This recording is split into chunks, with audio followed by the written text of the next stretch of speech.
This is part 2 of the trip from Colorado to Utah.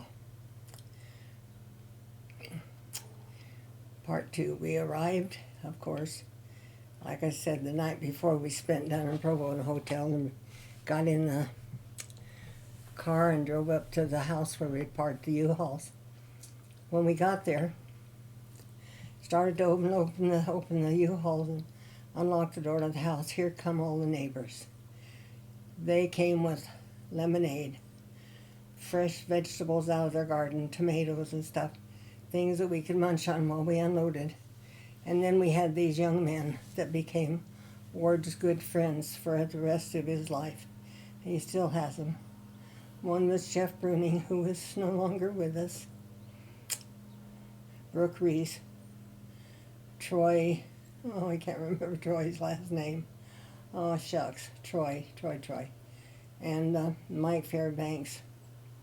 And who else was it? There's another one. Brooks, Troy. Who are you? I know there's another one. Oh, Mark Polis. The Polises lived right across the street from us.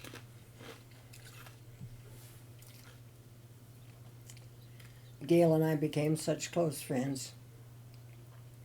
We used to love to shop in hardware stores and see all the new equipment that we had, find to tear things out and to rebuild and to put things together again, although we never put them together very well. We loved tearing out.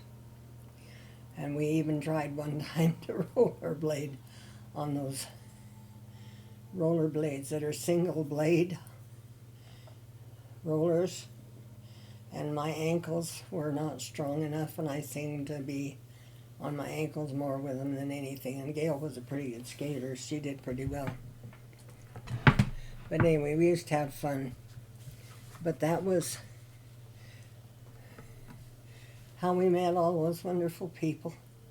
And those 5 young men would come to our house, and they would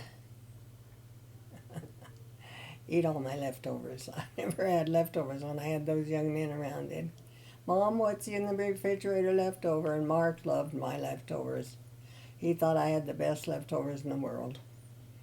And, of course, his mom would try to make the things I made, but she never used the things I used. She wouldn't use real butter. She'd use the HMO sour, the artificial sour cream or cream cheese, and she wouldn't use real butter. And then they wouldn't taste the same that they tasted from me. And I told her, I said, Gail, if you're going to have them taste like what I make, you got to put the real butter in it. Everything's better with butter. And so on. Anyway, it was a lovely way to get acquainted with the neighborhood, was having them come and help us unload those 2 trucks. And of course we had no water in the house, so they had to help us with that until we got the water turned on. And that was our experience of coming from Colorado to Utah. The U-Haul trucks and all those things that we had to do, and oh my. It was a move, and it was hot. It was in August, July or August, and it was a hot summer days. And if we hadn't had those neighbors to help us out and cool us down with lemonade and fresh tomatoes and things like that, it would have been so much more difficult. We lived in a wonderful neighborhood. It was a wonderful ward.